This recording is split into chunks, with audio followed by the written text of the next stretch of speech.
Hi everyone. I'm going to start off by saying I do not want this to be a long video. I want it to be concise, to the point. I basically decided to use longevity as my deciding factor. What I mean by that is, how likely am I to listen to these songs for months, maybe years to come? So with that being said, number 41 for me is the Czech Republic. Not my type of song at all. It lacks excitement. It doesn't take me anywhere emotionally.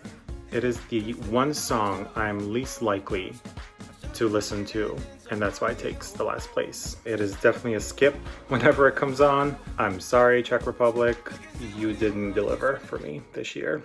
Number 40 for me is Georgia. This is just annoying to me. The song just lacks any kind of melody I can follow, and the lyrics give me nothing but this irrational anger that I don't understand. It almost sounds like he was forced to be at Eurovision and submit a song. Yeah, I don't connect to this at all. Number 39 is San Marino, the country that apparently is stuck in the past. This feels half-baked. It feels like an afterthought. I can't decide if it's trying too hard or if it's actually not trying at all. Bottom line is, there's nothing for me to grab onto here. It's the one song that gets a skip almost immediately as soon as it comes on. That's just not the response you want as an artist.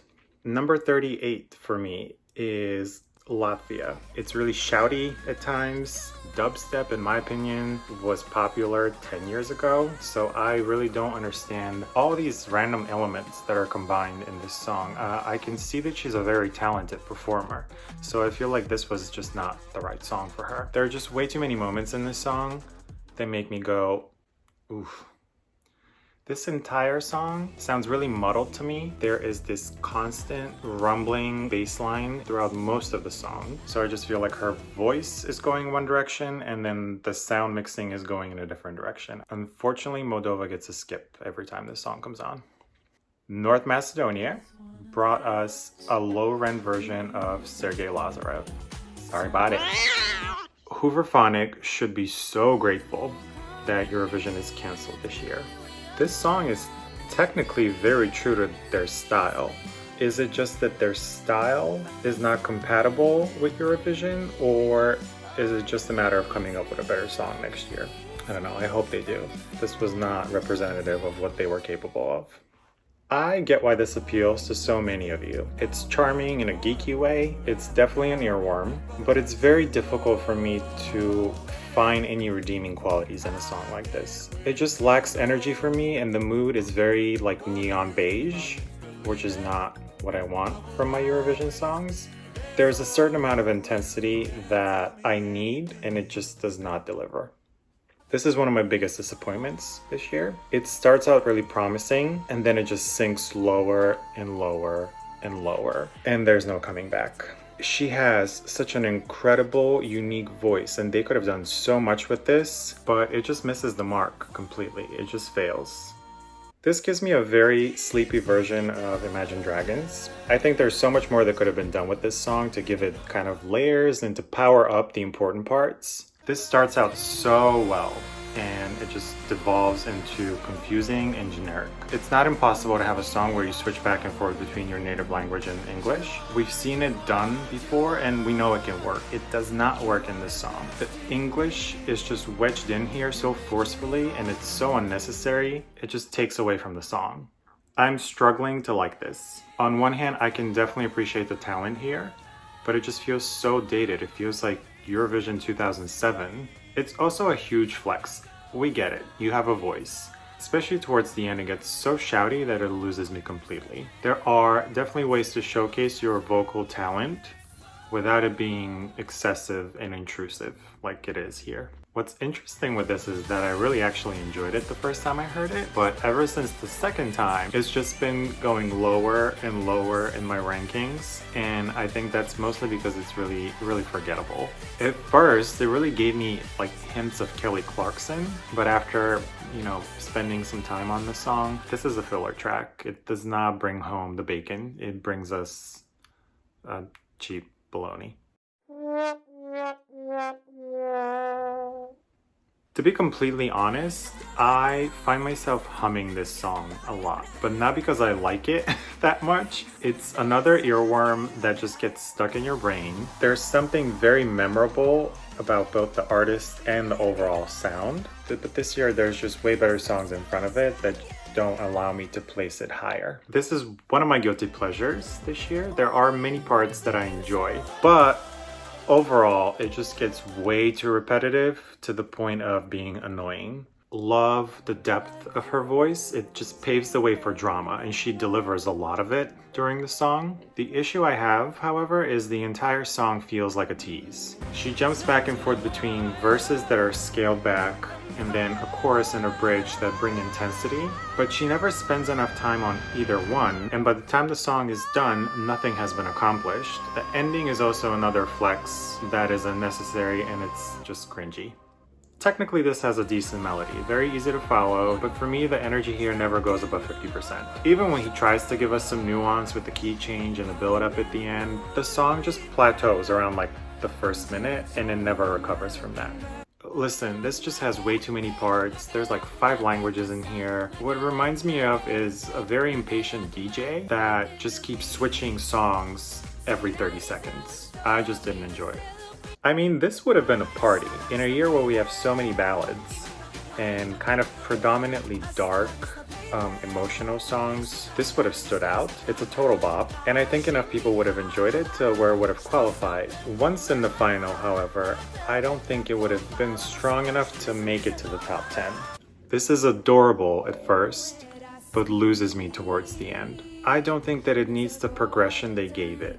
For me, it would have worked better if they kept it gentle and almost one-sided. Her voice is literally like melted butter, and they took the song to places it never needed to go. This needed to stay simple and soft, and it never needed that bridge and that ending that they gave it.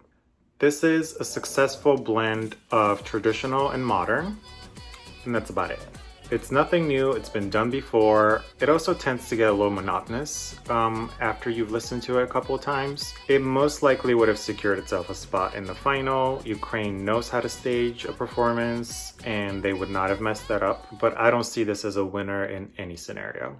I think Eurovision has evolved from this type of song. Doesn't mean that this can't be one of my guilty pleasures this year. I've definitely listened to the song. It has some good moments to enjoy. It's just cheesy, and it's just trying too hard. Azerbaijan definitely would have pulled out all the stops. They would have thrown everything, including the kitchen sink, at this, and it would have been a show. They would have cemented themselves into the top 10. Why I'm struggling with this is because I see a trend overall in Eurovision where we are moving away from songs like this and more into, again, longevity. And this year, a lot of the other countries brought precisely that. Just songs that can be played over and over again without losing their appeal. This is not one of them for me. This banks on a very familiar sound, and I gotta give it to Austria. It's a good song. I think it starts out really well, but then it just fizzles out. It just spins in circles. The ending is also way too mellow, and it just destroys whatever little excitement was created up until then. I do enjoy this vocally. It certainly grabs your attention, but only for a moment. Then it kind of dips, and it never really comes back. It also doesn't seem to me like this was the best Arlena was capable of. I think there were definitely better songs out there that could have been selected for her to truly showcase who she is, what she's capable of, and to make more of an impact. Listen, I get it. This is probably the strongest female vocalist this year. I just think they could have given her a better song. The only reason this is in my top 20 is because her vocal abilities saved the song. Aside from that, it's a very mediocre song, and it's just not innovative in any way.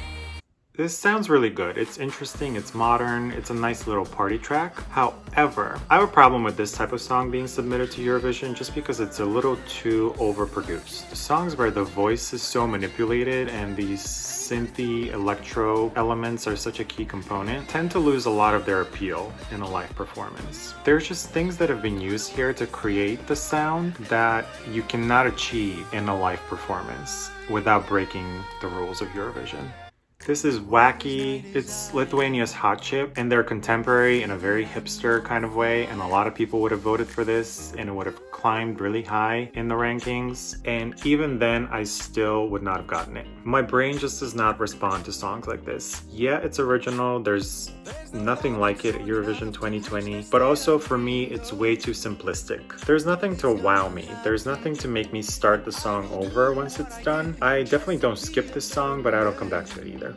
Italy decided on a very tried and true style. It absolutely showcases his talent and his vocals, but ultimately it just moves way too slow for me. And listen, Italy has been setting the bar higher and higher each year, and this had some really big shoes to fill. I think this would have done really well. It probably would have placed in the top 10. I'm not sure, however, that it would have made its way to top 5.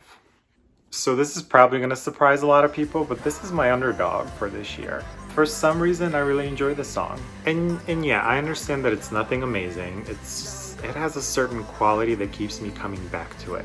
In all honesty, I think this would have struggled to qualify. And even if it did qualify, it would have received a very lukewarm response in the final. This is a nice little folky indie moment with country pop sprinkled in. It reminds me of the Lumineers, of Monsters and Men. Their voices mesh well together, and it's one of the few truly uplifting and cheerful songs this year. It's genuine, it's authentic, it's in a category by itself this year, so definitely would have stood out. I like this a lot. I like it a lot. This was the first Eurovision song this year that when it came out, it was on repeat for a while for me. I'm also really excited to see what she comes up with next year. Okay, this initially was not in my top 10, although I listened to it a lot and I like the song. What tipped the scale for me, when I saw what this girl can do live, I think she's truly one of those rare artists that sound better live than in a recording.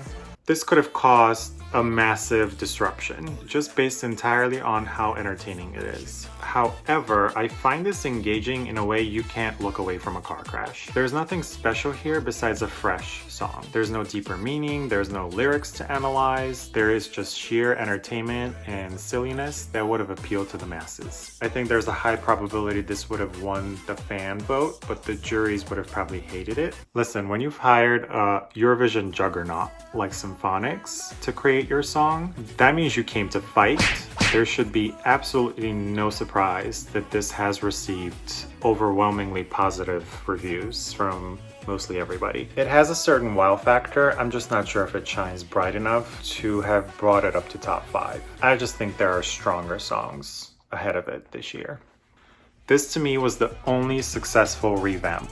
Definite qualifier for the final. Definitely would have placed top 5. It's a measured performance. She's effortlessly stunning in both how she looks and how she sounds. It's the full package, and it definitely would have performed really well. I absolutely love this. Everything works in this. It's anthemic, it's powerful, it makes you want to get up and sing along. This would have given Malta a well-deserved top spot, possibly even a winner. This is one of my favorites. Definitely a song that will be on repeat for months. This has star quality written all over it. I do have concerns with Roxanne's enunciation. It's not enough to be a deal breaker, but it is distracting at times. There's just key moments in the song where she chops vowels completely, rid instead of red, and this is clearly not done out of creative license. It's just because she mispronounces the word. Also, as an aside, the mention of fake news in the lyrics, I would think that knowing the primary audience of Eurovision, you wouldn't want to be associated with the person that coined that phrase and made it popular. Just a thought. Unapologetically happy and positive. The harmony these three ladies are able to achieve is breathtaking. There is not a single second wasted in this song. The energy just builds and builds and is never lost. They would have killed the live performance. Everybody would have given them high scores, but would it have been enough to bring Eurovision back to Sweden? This might have been tough to digest for some people. It blends genres so successfully. His vocal is so pure and captivating. I think it's a rare example of the host country bringing, if not better quality, then at least matching quality compared to the song that brought the contest to their country. Actually, I know for a fact that a lot of people think that this is even better than Arcade. The reason I think this is a little more difficult to digest and it doesn't have the same universal appeal that Duncan's Arcade had is this pushes the envelope a little too far. It breaks some rules by not having a traditional composition. It definitely takes its time to build up. It also ends really abruptly. Undoubtedly, this probably would have left a lot of people confused. As far as I'm concerned, this is one of only 2 songs this year that brought tears to my eyes. That's all I'm gonna say about it.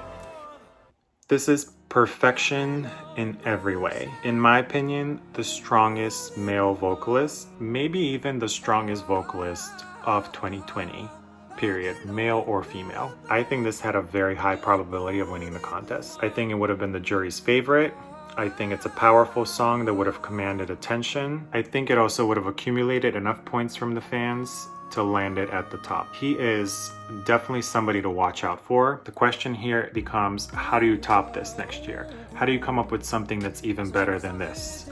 Is that even possible?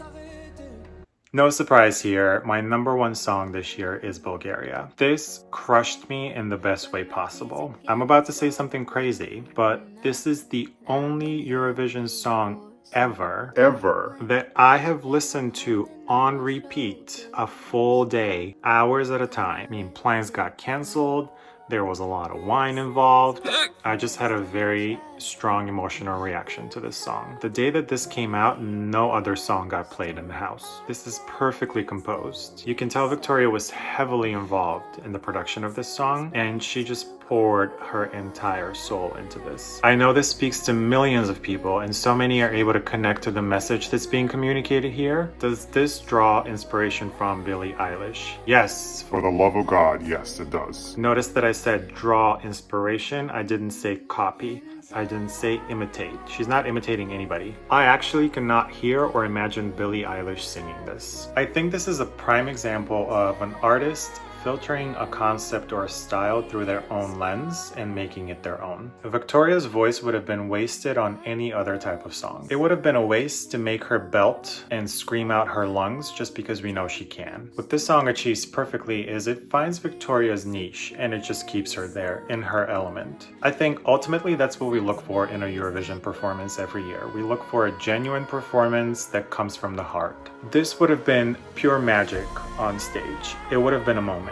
It would have made such an impact live. I'm so devastated that we're not gonna see it. I just hope that somehow, someday, we get to see this performed on a stage like Eurovision so that it can be experienced the way it was meant to be experienced. Goes without saying, I am really excited to see what Victoria brings next year. I think very deservingly she was number 1 in the odds. To be returning next year as the bookies' favorite, that has to be nerve-wracking. One thing that I really was surprised by is that even with the introduction of Russia, crushed all records for views and likes. Even with the introduction of their song, it was not enough to move her out of number 1 in the odds. So she has her work cut out for her for Eurovision 2021. I have faith that she will not disappoint, and hopefully I'll be brought to tears again. So this is how I decided to rank all 41 songs that would have competed for number 1 at Eurovision 2020. Let me know what you guys think. Do you agree with me? Do you not? Were you shocked by my placement of certain songs? I know you probably were. Keep the conversation going. Just because we're not going to get a contest this year doesn't mean that we still can't keep talking about the songs and pay these artists the due respect that they deserve. Thank you guys for tuning in today. Toodles.